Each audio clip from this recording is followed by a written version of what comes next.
This metal is plated tin, Mr. Rowan. Sentiment does not become value simply because a poor man needs cash. I did not ask what my service was worth. I asked what you would lend against the metal. Dad, the soldiers at the door are looking at you. Why did every one of them stop talking? The brass appraisal scale gave a tired little squeak as Martin Voss pushed the metal away. It slid half an inch across the shallow pan, ribbon folded beneath it, and stopped beside. A tan envelope from a hearing clinic.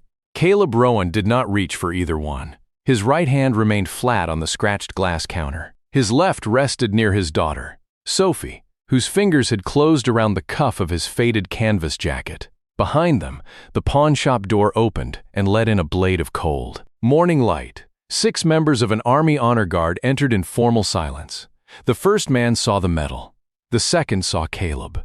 Every polished shoe stopped at once. Martin had not yet turned around. He was still studying Caleb the way certain men studied an object they had already decided not to buy. He saw mud dried at the hem of the work pants, a 2-day shadow on the jaw, and a father who had arrived before breakfast to trade the one possession he had. Once sworn never to sell, he did not see the reason 6 soldiers had crossed 3 counties before sunrise. He did not know why the senior officer in the doorway had removed his cap, and he could not have guessed that before the shop closed, the quiet man across his counter would be offered more money than Martin had earned in 10 years, and would refuse it for a reason no appraisal book could explain. Sophie's hearing aid made a faint whistle when she turned toward the light. Caleb heard it and looked down. The device behind her right ear had been cutting in and out for 12 days. The repair estimate inside the envelope was $846. Caleb had $219 in checking, $40 in his wallet, and a roofing job that would not pay until Friday. The clinic had a cancellation at 10 that morning. If he missed it, Sophie would wait 3 more weeks. She had already begun sitting in the front row at school and watching mouths instead of faces. "The gentleman is waiting," said a calm voice from the doorway. Martin finally looked up. His practiced half-smile disappeared. The honor guard did not fill the shop theatrically. They simply occupied it with the stillness of people trained to make every movement mean something. At their center stood Colonel Elias Ward, silver at his temples, a folded document case beneath one arm. His gaze moved from the metal on the scale to Caleb's lowered face. Caleb's shoulders tightened. "Elias," the colonel crossed the worn floorboards. The room was quiet enough for the second hand of a wall clock to be heard above the old refrigerator behind the counter. Martin straightened his tie and withdrew his hand from the scale. "Master Rowan," he said, changing his tone without changing his expression. "You did not mention you had an appointment." "I didn't." Caleb looked at Elias, then at the other soldiers. "You shouldn't have come here." "We went to your house," Elias replied. "Your neighbor said you left with Sophie." The clinic said her appointment was at 10. There were not many places open at 7:30. Sophie tugged gently at her father's sleeve. "Dad, do you know them?" Caleb watched the metal lying in the brass pan. Its ribbon was frayed at one corner where Sophie had touched it as a toddler. He had kept it in a cedar box with 3 letters from her mother and a photograph taken before the last deployment. In the photograph, Caleb had been smiling too broadly, as men sometimes did when they wanted the camera to believe they were not afraid. Nora had known better. She always had. "We worked together," he told Sophie. Elias absorbed the smaller answer and did not correct it. Martin, however, had begun to recalculate. He recognized rank, ceremony, and the possibility that he had mispriced not only an object but a customer. His eyes dropped toward the metal again. "Perhaps," he said, "I examined it too quickly." Caleb picked up the clinic envelope first. "No. You were clear. That should have ended the exchange." It did not. Outside, a dark sedan pulled to the curb behind the honor guard's vehicle. A woman in a charcoal coat stepped out carrying a leather portfolio. She was not military. She was Mara Bell, executive director of the National Valor Foundation, and for nearly 4 years. She had been trying to locate the firefighter who vanished from public life after the Cedar Pass tunnel rescue. She had a board authorization in her portfolio, a ceremonial award scheduled for noon, and a check large enough to repair every hearing aid in Sophie's school district.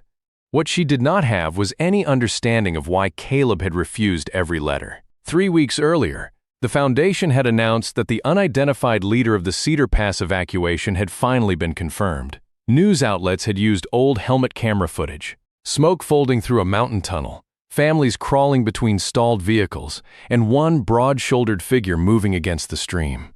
The report named former Staff Sergeant Caleb Rowan, who had later served 12 years as a city firefighter. It did not say he was now patching roofs and repairing furnaces by the day. It did not say he had left the department after Nora died. It did not say that praise made him remember the one person he could not bring home. Caleb had ignored the announcement. Then he ignored the calls. Elias knew he would. Mara did not. The single rewind in this story began 12 days before the pawn shop door opened, when Sophie's hearing aid failed during a school music rehearsal. She was 10 years old and had inherited Nora's instinct for rhythm. She could feel the beat through a wooden stage, even when the room became muffled. That afternoon she kept playing after the right channel cut out, watching the conductor's hands and counting vibrations beneath her shoes. No one in the audience knew. Caleb knew because she smiled too carefully when she came off stage. At home, he opened the battery compartment beneath a desk lamp and found corrosion around a hairline crack in the casing. Years in emergency work had taught him the difference between something that could be improvised and something that would fail again at the worst possible moment. He cleaned the contacts, restored sound for one evening, and booked the earliest clinic appointment. Then he sat at the kitchen table with the estimate, 3 overdue bills, and the cedar box. He had not opened since Nora's funeral. He was not a man without options. He was a man who had spent years refusing the options that came with an audience. Elias had offered him a training post. The city had offered a pension settlement if he would sign a statement absolving the department of failures connected to Nora's death. A documentary producer had offered money for his tunnel story. Caleb refused each one. Pride wore honorable clothing when he explained it to himself. He said he wanted a quiet life for Sophie. He said he would not sell grief. He never admitted that accepting help would require him to enter rooms where people called him brave. So he chose the medal. It was not the medal from Cedar Pass. That commendation had never been formally presented. This one came from an earlier deployment, when Caleb carried 2 injured soldiers across an exposed service road after a vehicle fire. It had spent 11 years inside the cedar box. He told himself medal was medal, memory was memory, and Sophie's hearing mattered more than either. At 6:40 that morning, he wrapped it in one of Nora's old handkerchiefs and drove to Voss & Son Loans beneath a sky the color of wet slate. Martin Voss knew the story of every expensive object in his shop, but only when the story increased the price. He had inherited the business from a father who could identify a desperate customer by the way the customer closed the door. Martin modernized the cameras, added online auctions, and placed tasteful brass lamps above the counter. He also developed a private rule. People who needed money before 9 in the morning had already surrendered the right to negotiate. When Caleb entered with Sophie, Martin saw the hearing aid, the work clothes, and the handkerchief. He praised the medal's interesting patina while turning it beneath a magnifying lens. Then he searched a collector database, found no exact match because he entered the wrong campaign designation, and concluded the decoration was ceremonial surplus. "There are reproductions everywhere," he said. "I could offer $25 as a courtesy." Sophie looked at her father. Caleb did not react. Martin tapped the ribbon. "Honestly, the cloth may be older than the medal. If this belonged to someone in your family, I suggest keeping it. Memory is sometimes all an object can offer." The sentence was polished enough to sound kind. Its blade was in the word sometimes. Caleb asked him to check the reverse engraving. Martin turned the medal, glanced at the service number, and set it on the scale without reading the final digits. He had already decided. 25 became 40 when Caleb mentioned the clinic. Then Martin explained that he was being generous. Sophie placed both hands on the counter so she could see. "My dad got that for carrying people out of a fire." Martin smiled at her, not cruelly, which somehow made it worse. "I'm sure that is how the family remembers it." Caleb's jaw shifted. For 1 second, the old heat rose.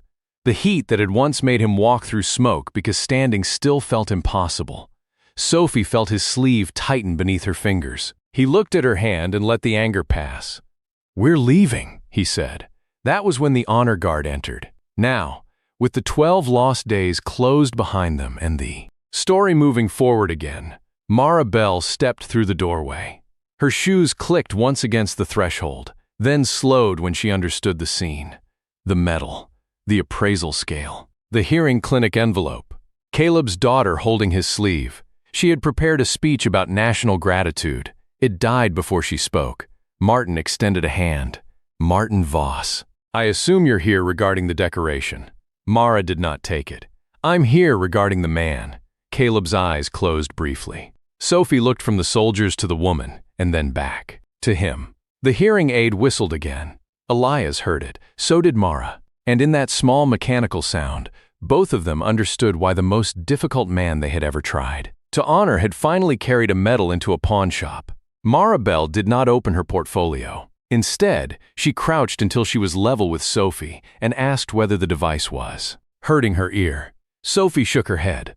The sound was simply vanishing and returning without warning, she explained, as if someone were opening and closing a door inside the world. Mara listened without offering the bright, exaggerated sympathy adults sometimes used with children. Then she stood and faced Caleb. The foundation can cover the repair this morning.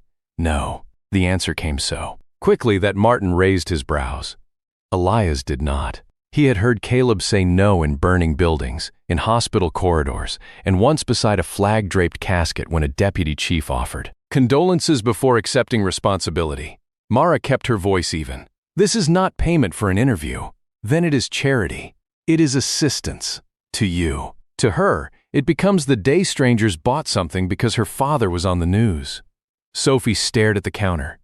Caleb saw it too late. In trying to protect her dignity, he had made her needs sound like a burden. His anger had not disappeared in the last 12 years. It had merely learned to speak quietly. "Dad," she said, "I don't care who pays the repair shop." The words were not accusing.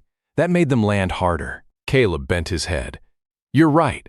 I'm sorry," he apologized without qualification, one of the habits Nora had forced him to learn before Sophie was born. Martin watched with the impatience of a man who believed private emotion should leave when business entered.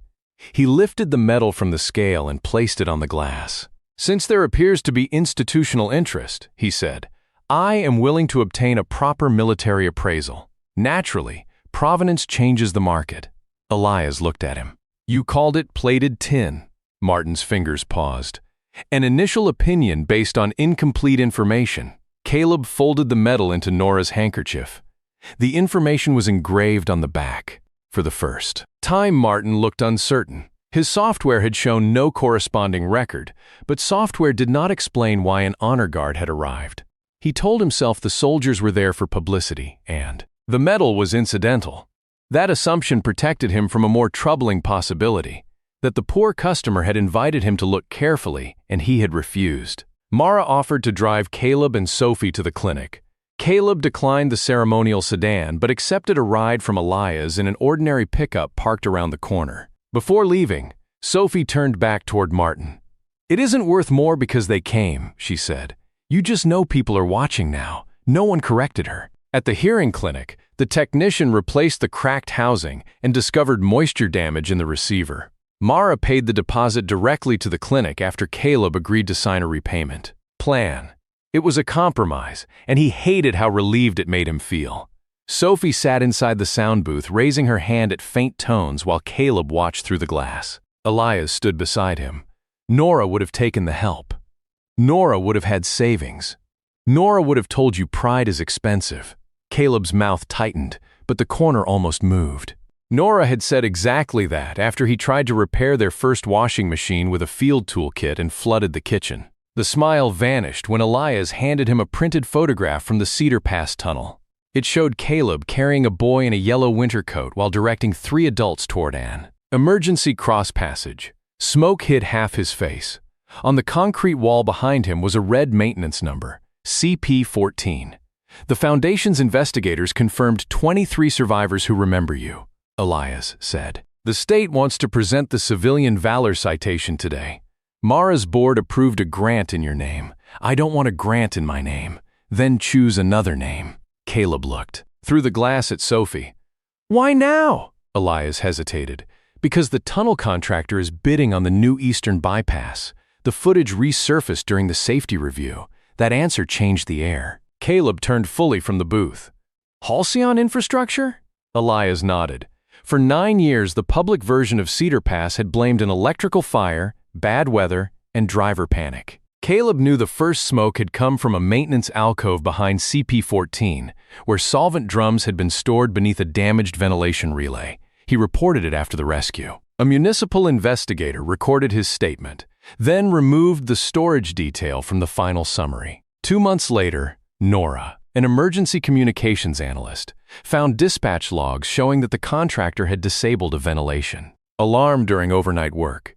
She was scheduled to testify at a closed safety hearing. She never reached it. Her car was struck by a delivery truck on an icy bridge. The crash was ruled accidental, and Caleb had never claimed otherwise. But her evidence disappeared from the department archive. When he pushed, supervisors called him traumatized. When he refused to sign the settlement, promotion stopped. He remained a firefighter until the smell of tunnel smoke began following him into buildings that were not burning. Then, one morning, he found 6-year-old Sophie asleep beside his boots because she was afraid he would leave before dawn. He resigned that week. Elias had known pieces, never the whole. You think the bid is why they want the ceremony? I think someone wants a photograph of the rescue without a conversation about why the rescue was necessary. Across town, Martin Voss was having a different conversation. He had photographed the medal before Caleb left. Now he enlarged the reverse engraving and entered the complete service number into a federal archive. The result showed an authentic campaign decoration issued to Caleb Rowan, along with a notation that it had been temporarily withheld during an unresolved administrative review. Martin interpreted "withheld" as disputed and sent the image to a private collector named Grant Pell. Pell called in less than 2 minutes. "Do you have it?" The owner left with it. "Get it back." The urgency surprised Martin. Grant Pell did not collect medals for their metal. He bought military papers, contractor records, and personal effects connected to government investigations. He had also served for 6 years as compliance counsel for Halcyon Infrastructure. "What is it worth?" Martin asked. Pell avoided the question. "The engraving ties Rowan to a review file that should have remained sealed. If the medal comes with the original presentation citation, I will pay $50,000. Martin sat very still. 10 minutes earlier, he had offered $40. Greed was not the first thing he felt. Fear was. Voss and Son loans had been losing money for 3 quarters. His father's medical care consumed more each month than the shop made. Martin had refinanced the building twice and hidden the second loan from his wife. $50,000 would not save the business, but it would let him pretend salvation was still possible. That was how decent men sometimes approached an indecent decision. Not by calling it right, but by calling it temporary. He replayed the security footage. Caleb's handkerchief had opened briefly when he placed the medal on the counter. Beneath the medal was a narrow strip of paper, folded twice. Martin zoomed in until he could make out Nora's handwriting and part of a typed line. Vent override. CP14. The medal was never the valuable object. It was the place Caleb had hidden the last surviving copy of Nora's note. At the clinic, Sophie emerged smiling when the repaired device came alive. The first thing she heard clearly was her father's boot tapping against the chair. She laughed, and Caleb's face softened in a way neither Mara nor Elias had seen. Then his phone rang. Martin's voice was polite. Marker Rowan, I owe you an apology. I found a buyer prepared to make a serious offer. There may also be a paper belonging to you that was left beneath the scale." Caleb's hand stopped tapping. He had placed Nora's note behind the metal years ago because the cedar box was the only place Sophie never opened. He had forgotten it was still there until Martin spoke. "Do not touch that paper," Caleb said. Martin looked through his office window at Grant Pell entering the shop. "Then I suggest you return quickly." Caleb asked the clinic receptionist for an empty envelope. He wrote Sophie's name on it, placed the repayment agreement inside, and gave it to Elias. "Take her to the ceremony hall. Sophie's new hearing aid was working perfectly." That meant she heard the change in his breathing. "You're going back to the shop for something your mom wrote." "Then I'm coming." Caleb almost refused. Protection had become his first language after Nora died, but he was beginning to recognize the difference between protecting a child and excluding her from every difficult truth. He knelt and zipped her coat. "You stay beside Colonel Ward. If I tell you to leave, you leave." "Okay." Mara drove them all in the Foundation sedan because it was all ready. At the curb, On the way, Caleb told her enough to understand the danger without turning suspicion into fact. Nora's note could prove that a ventilation override existed and that someone in dispatch knew it before the tunnel fire. It could not prove sabotage. It could not connect her death to Halcyon. Caleb was careful about those distinctions. Grief had taught him that certainty could become another form of dishonesty. "Why didn't you give the note to investigators?" Mara asked. "I gave them the original." This was her shorthand copy. "And when the original vanished?" "I was angry enough that no one would have trusted anything I produced afterward." It was a painful answer because it contained his own failure. In the months after Nora's death, Caleb threatened a supervisor in a hallway. He never struck the man, but 3 witnesses heard him say he would tear the department apart brick by brick. Halcyon's lawyers used the incident to frame every later concern as vengeance. Caleb had apologized to Sophie years ago for shouting through the night, but he had never forgiven himself for making the truth easier to dismiss. At Voss & Son Loans, Grant Pell stood inside Martin's office with the folded note sealed in a clear collector sleeve. Martin had not sold it.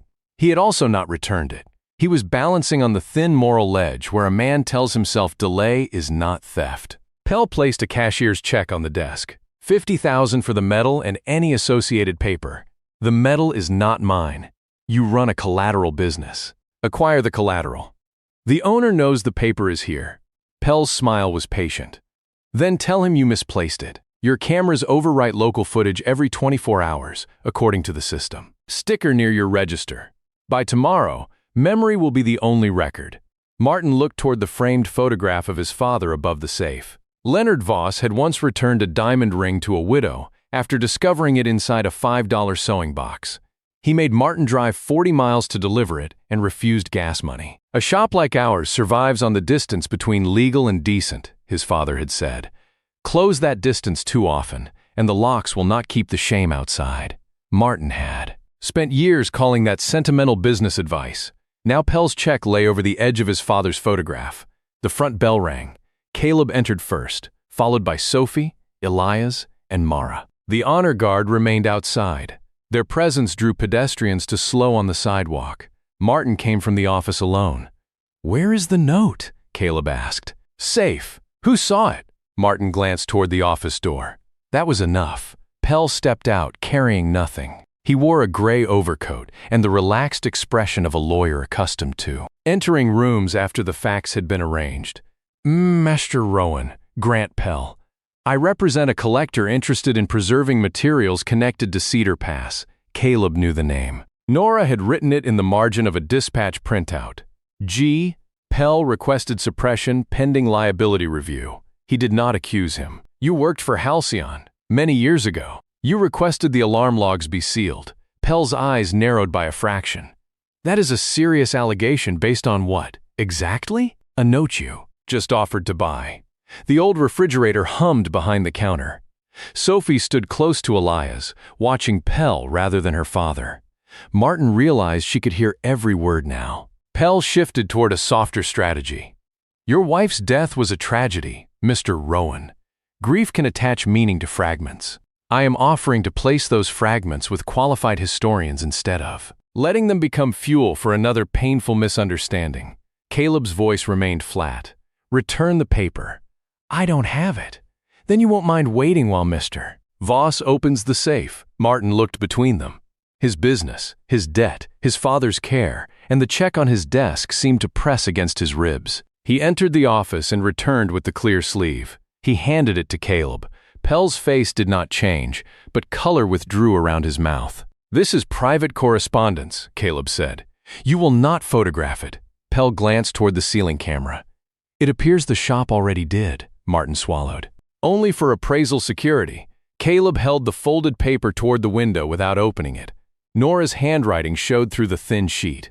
Along the bottom edge, she had written a sequence of 7 numbers separated by slashes. He had always assumed they were file dates. Sophie leaned close. "Those aren't dates," she said. Pell looked at her. Sophie pointed without touching. "Mom wrote music counts like that. 4 measures, then a dash.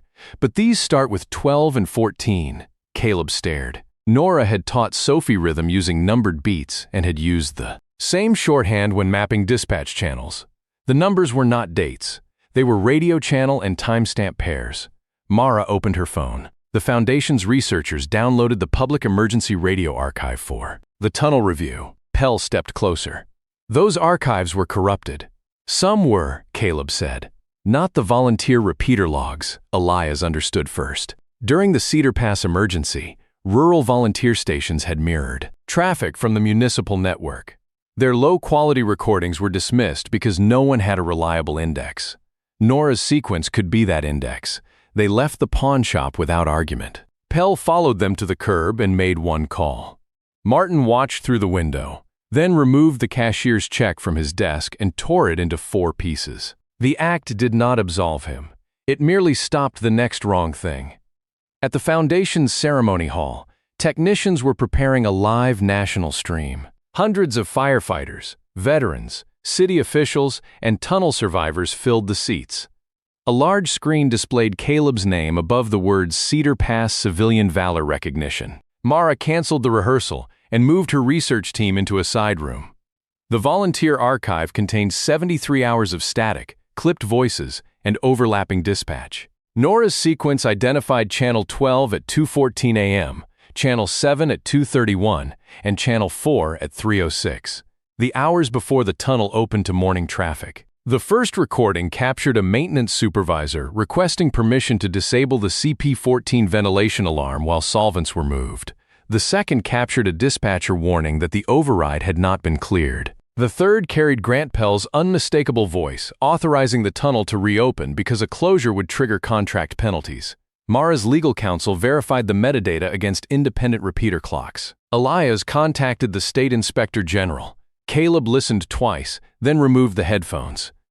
"This proves negligence," counsel said.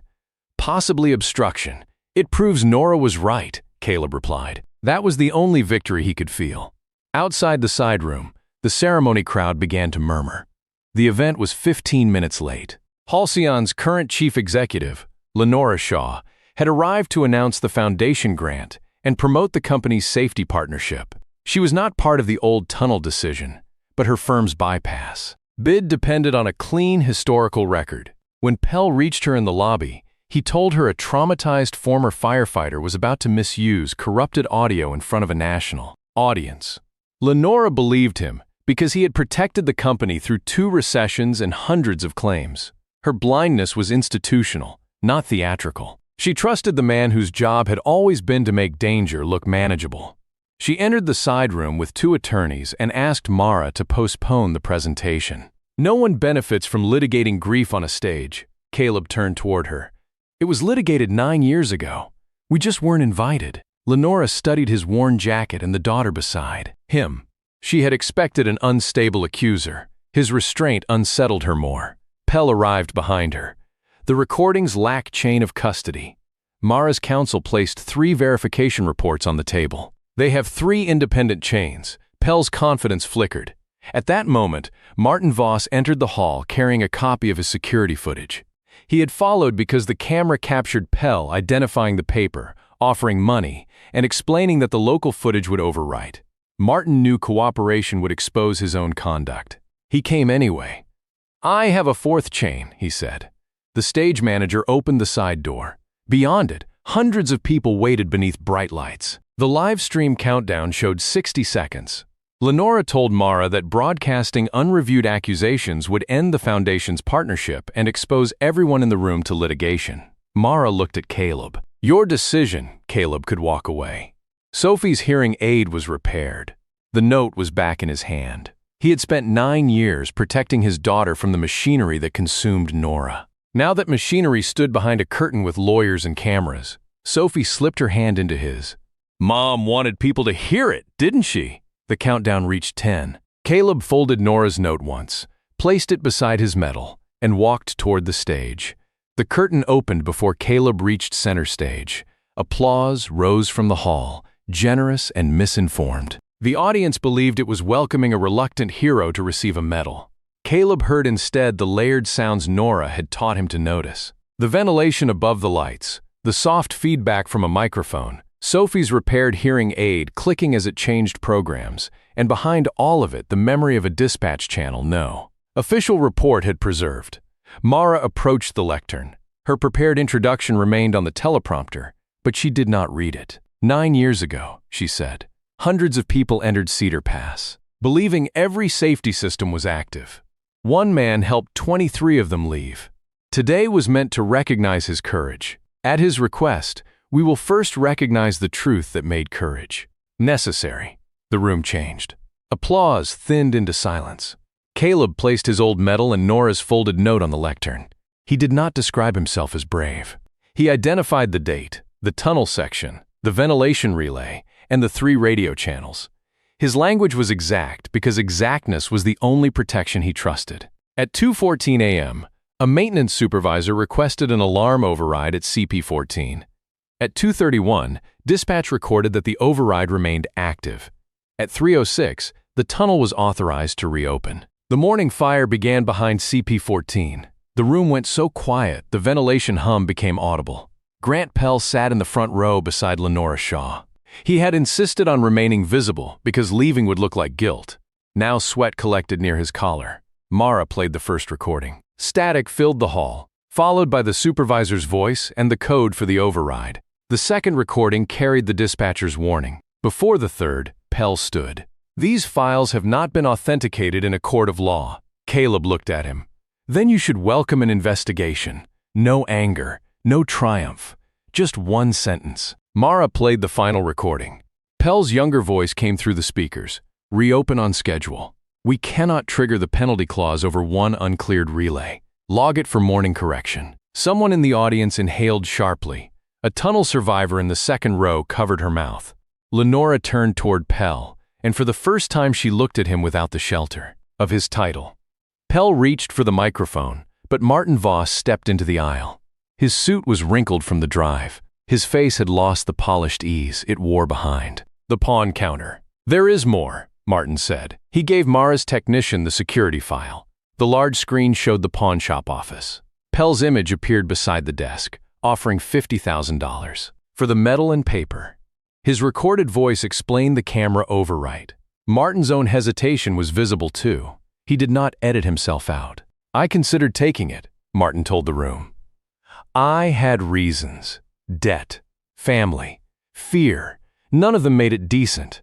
Mr. Rowan asked me to read what was engraved on his medal. I decided what he was worth before I finished looking. The confession was smaller than the evidence against Pell, but it carried a different weight. It showed how the same failure traveled from a pawn shop counter to a corporate office.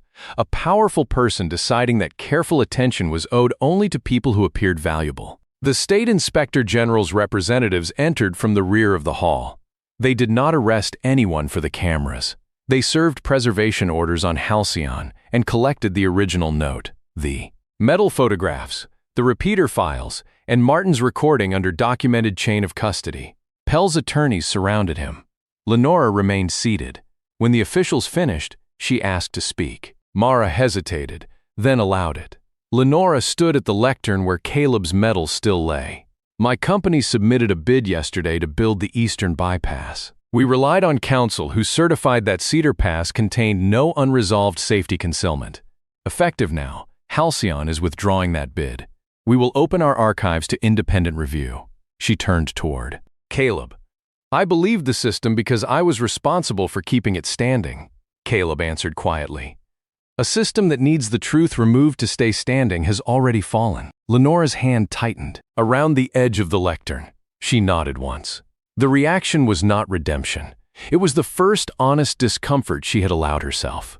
Mara asked the audience to remain while the ceremony changed. The honor guard came forward, not as a surprise now, but as witnesses. Elias read the citation for Cedar Pass, including the names of all 23 known survivors.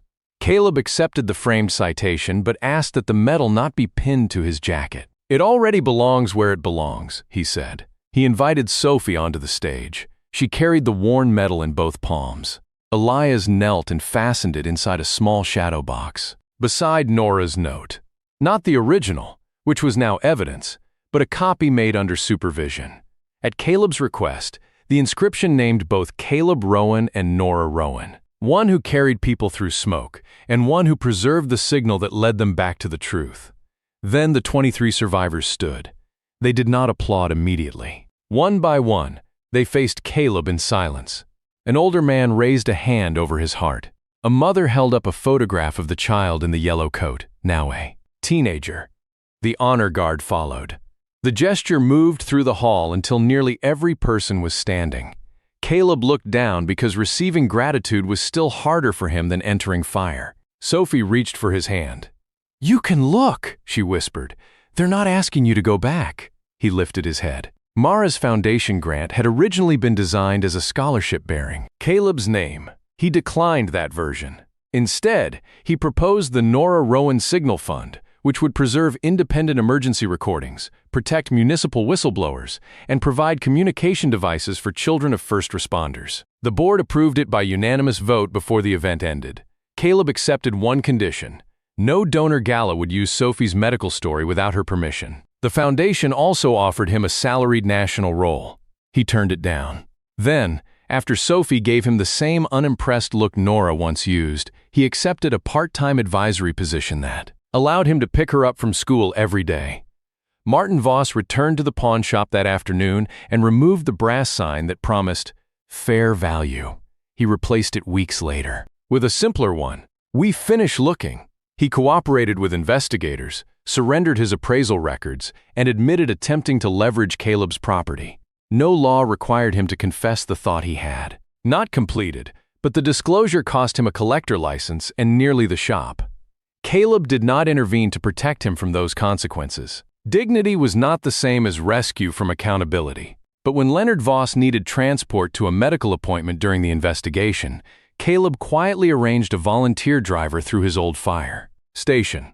Martin learned of it months later and never found a way to thank him that did not sound too small.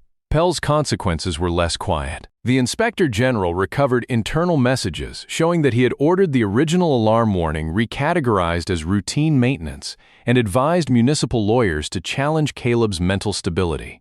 He was charged with obstruction, evidence tampering, and conspiracy to falsify safety records. The investigation found no evidence that Nora's crash was anything other than an accident. Caleb accepted that finding. Truth did not owe him a larger villain than the facts could support. Halcyon's board removed Pell from all advisory work and dismissed 3 executives who had maintained the sealed archive. Lenora survived the first shareholder vote, but resigned as chair 6 months later. Before leaving, she established an independent safety authority whose reports could not be altered by company counsel. She did not name it after Caleb. He had asked her not to turn reform into another portrait. The bypass contract went to a cooperative of regional engineering firms under new public record requirements. Construction began the following spring. At the first safety meeting, Caleb sat in the back beside volunteer dispatchers, tunnel workers, and families from Cedar Pass. He spoke for 7 minutes about redundant alarms. He did not mention his medal. The most important change happened at home. On Friday evenings, Sophie practiced cello in the front room while Caleb repaired small appliances at the kitchen table.